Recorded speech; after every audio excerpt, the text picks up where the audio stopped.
Hello friends, Indian polity and constitution के ऊपर हम अपना दूसरा वीडियो बना रहे हैं। इसके अंदर हम आगे के पॉइंट डिस्कस करेंगे। तो चलिए शुरू करते हैं।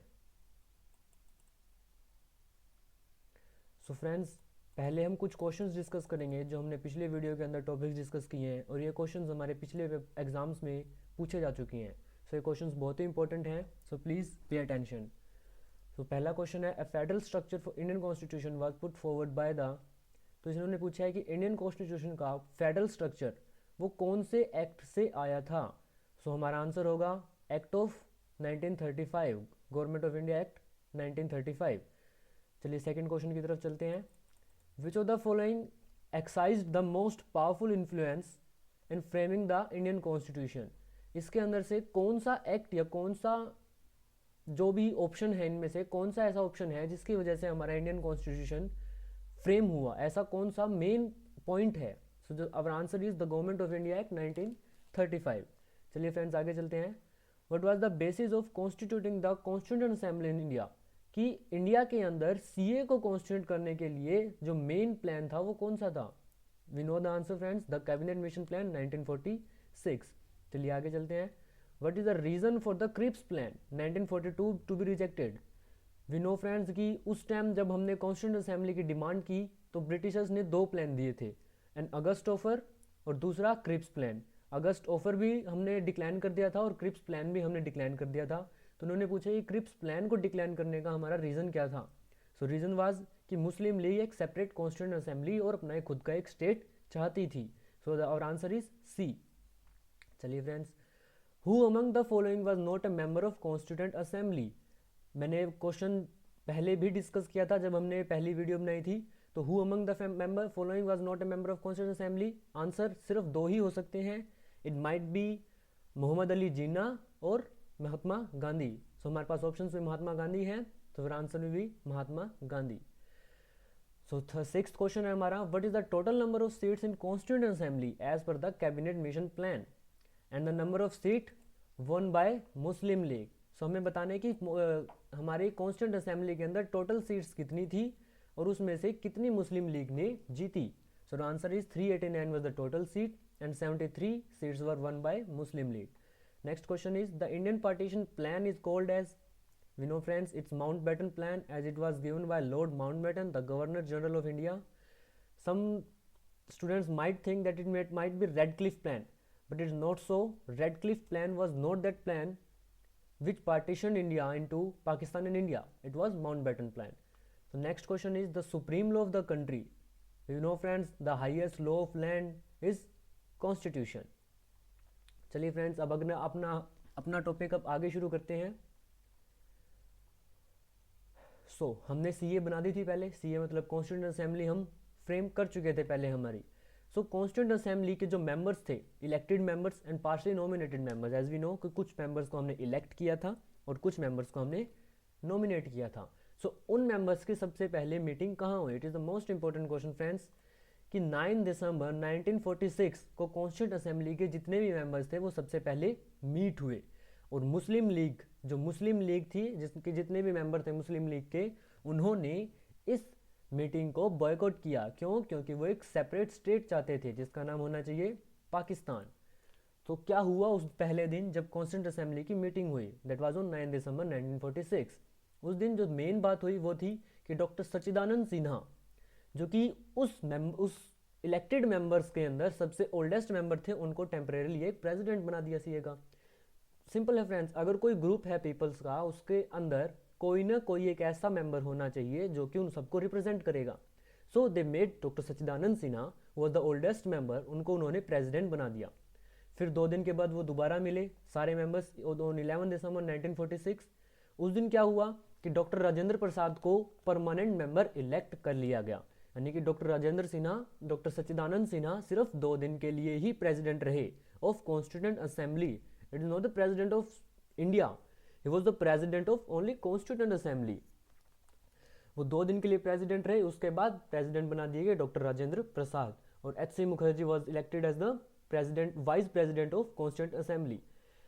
उसके 2 दिन बाद क्या हुआ friends? That was on 13 December 1946। ये कॉन्स्टिट्यूंट असेंबली के लिए बहुत बड़ा दिन था। वाई? ऐसा क्या हुआ था उस दिन फ्रेंड्स? उस दिन जवाहरलाल नेहरू उन्होंने एक हिस्टोरिकल रेजोल्यूशन मूव किया that was named as objective resolution, जिसके अंदर क्या क्या लिखा हुआ था कि फंडामेंटल पॉलिसीज हमारी कॉन्स्टिट्यूशन स्ट्रक्चर की, कि हमारे अंदर हमारे जो कॉन्स्टिट्यूशन होएगा उसके अंदर क्या क्या इंपॉर्टेंट पॉइंट्स होंगे, that was written in that objective resolution.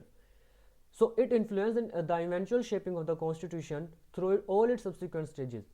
Objective resolution ने कॉन्स्टिट्यूशन को बनने से शुरू हुआ जब कॉन्स्टिट्यूशन हमारा, उसके लास्ट तक इन्फ्लुएंस किए, यानी कि अपने सुझाव दिए ऑब्जेक्टिव रेजोल्यूशन के अंदर. सो क्या था उस ऑब्जेक्टिव रेजोल्यूशन के अंदर, वो हम देख लेते हैं कि ऑब्जेक्टिव्स क्या थे ऑब्जेक्टिव रेजोल्यूशन के. CA declared India as sovereign republic and it will have a written constitution for our future governance. इस कॉन्स्टिट्यूंट असेंबली ने क्या किया, इंडिया को एक सोवेरियन स्टेट इस्टेब्लिश किया, और उसके बाद उसका उन्होंने कहा कि India will have a written constitution उसके आगे की गवर्नेंस के लिए. Second point was India shall be the union of states consisting of the states of earlier British India and princely states, कि इंडिया एक यूनियन होगा स्टेट्स का, no state is apart from India. और जितने भी princely states थे और जितना भी ब्रिटिश के अंडर था रूल, हमारा इंडिया का जितना भी एरिया ब्रिटिशर्स के अंडर था, अब वो सारा एक यूनियन ऑफ स्टेट बन चुका है. The state will be given autonomous status together with residuary power except such power and functions which are vested in or assigned to the union. अब हर स्टेट को एक अलग से स्टेटस दिया जाएगा, उनके पास कुछ पावर्स होंगी, सिर्फ वो पावर्स नहीं होंगी जो यूनियन के पास पावर्स होंगी. All the powers of the state were to be derived from the people, जितनी भी पावर होगी वो पीपल्स के थ्रू डिराइव्ड होंगी. Peoples are to be granted, जब जो जनता है वहां की, जिस स्टेट के अंदर जो लोग रह रहे हैं, उनको कुछ स्टेटस प्रोवाइड करना पड़ेगा, that were social, economic and political justice. They will be provide justice in social, economic and political aspects of their lifes. Next is status of equality and opportunity before law, that every man and woman is equal before law of any state.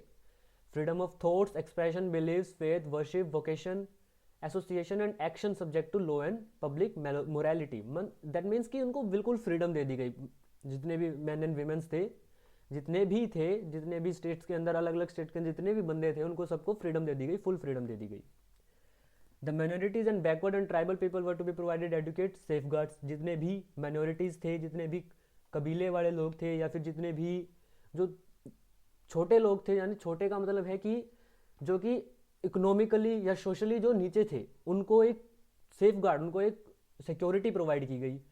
Nation shall maintain the integrity and make it full and willing contribution to the promotion of world peace and welfare of mankind. So friends कि जितने भी state थे उनको integrate रखना है, उनको एक साथ जुड़ के रहना है. No state will in future से दैट कि मैं इंडिया से अलग होना चाहता हूँ, वो नहीं हो सकता. ये ऑब्जेक्टिव रेजोल्यूशन के अंदर लिखा गया. This above resolution was unanimously adopted by the constituent assembly on January 22, 1947. So this is the point to be remembered friends कि कॉन्स्टिट्यूएंट असेंबली ने ऑब्जेक्टिव रेजोल्यूशन को कब अडॉप्ट किया. It was adopted on 22 January 1947. CA has adopted the national flag on 22 July 1947. 1947 22 जुलाई को हमारा national flag adopt हुआ. बहुत बार question पूछा जा चुका है एग्जाम्स में friends. Later we have on 14th August 1947 undivided India is partition and India got independence on 15th August 1947 by the Indian Independence Act 1947. हमें पता है फ्रेंड्स 14 अगस्त 1947 को हमारा अनडिवाइडेड इंडिया पार्टीशन हुआ और 15 अगस्त 1947 को हम इंडिपेंडेंट हो गए.